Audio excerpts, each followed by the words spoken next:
Hello guys and welcome back. So today guys, I'm going to be reviewing this Chinese drama titled Romance on the Farm. Now this drama is about a girl, Lin Man, who she is actually a real person in a real world, she's playing a virtual game. She went into a virtual game. She's playing a virtual game, and the virtual reality game, she has to do different kinds of missions, and her final mission is to earn 1,000 gold tills, and then she can now end the game and get back to reality.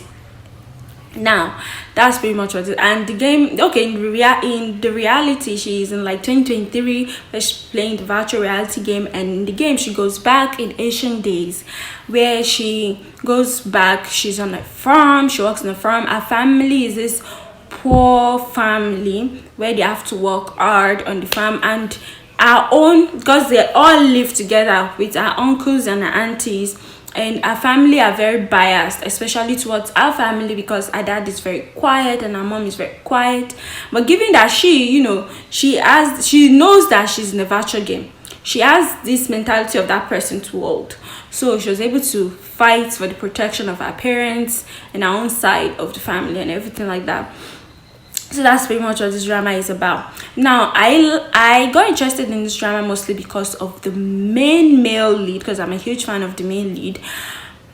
So but then as I got watching the drama, I really didn't have any problem with the other cast, even though I don't really know much of them. Even the female lead, I'm not sure I really know her, but I think they all did perfectly well. I have no issues with them whatsoever. And all the characters in this drama were quite interesting as well, pretty funny, interesting characters, especially Liman's family. Our uncles, our aunties, and our grandmother. Our grandmother is another character too. Their characters are all very interesting and very funny, but our family is just messed up. Like I didn't really like that family environment where she was putting. Okay, the thing is, when she went back in past, I like the fact that the concept of the story was that she was put in a poor family. Normally when you watch a present to past drama, the girl either ends up in a rich reputable family or ends up marrying this rich powerful person in the past or something like that. But this one's very different. She had to work hard and strive and everything like that. So I like the uniqueness of the story. But outside of the family, like our parents, our brother, they were wronged so many times by our uncles and our aunties. And their parents, the grandparents are always just telling our parents, being just forgive and forget and let go.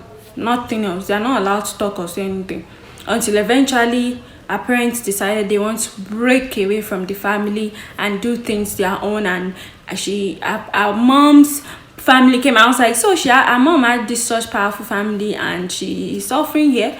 Our mom's family came and helped them with dividing properties and everything. So I felt like, okay, I just feel like the drama was a bit unique. I like the farm concept too. I like that they ended up in a farm, although there wasn't much done on the farm. Okay, because anyway, when she broke away from the family, she started doing different businesses. At first she sold garlic peanuts, and then later she started making wine that she called brandy she started making wine.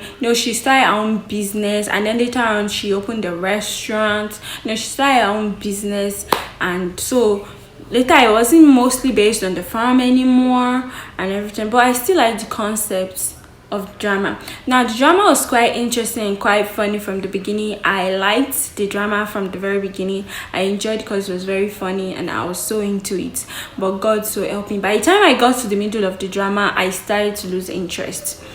There was no longer any comedic anything there. It was no longer funny as it was, because it was mostly the funny concepts that drew me and kept me in watching the drama. Because at first I was like, maybe I won't watch this drama, but then as I was watching, I was like, oh, it's interesting, it's funny. But then by the time I got to the middle of the drama, from like episode 15, I started losing interest. Nothing was keeping me. I followed this drama a lot till I finished it. because it was getting dull and boring, and the story was just, I felt like when they were writing the script, they kind of just didn't know what to do with it anymore.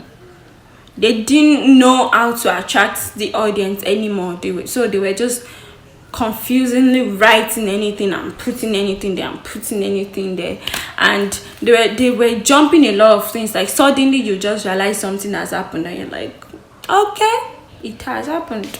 It was just not perfect for me. It was getting quite boring for me by the time I got to the end, and it was just, drama was also very slow, was just going very on a slow pace. The drama was dull, but it progressed well.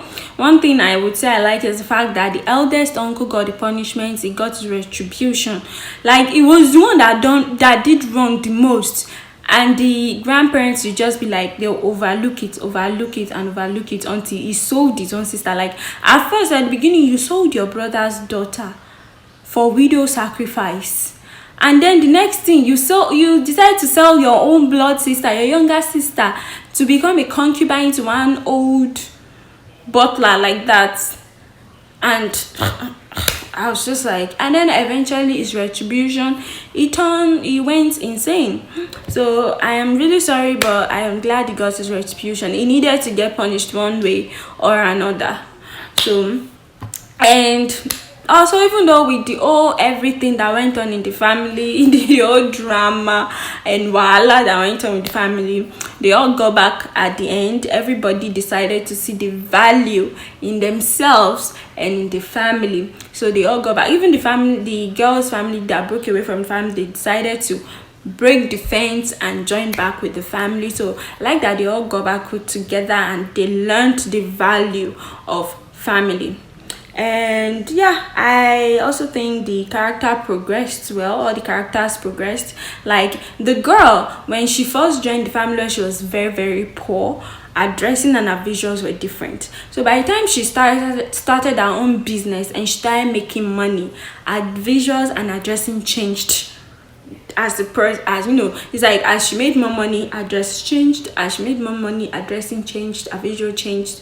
So I liked that they did it that way. It was really nice. I don't know if it was on purpose or it was planned, or it just happened like that.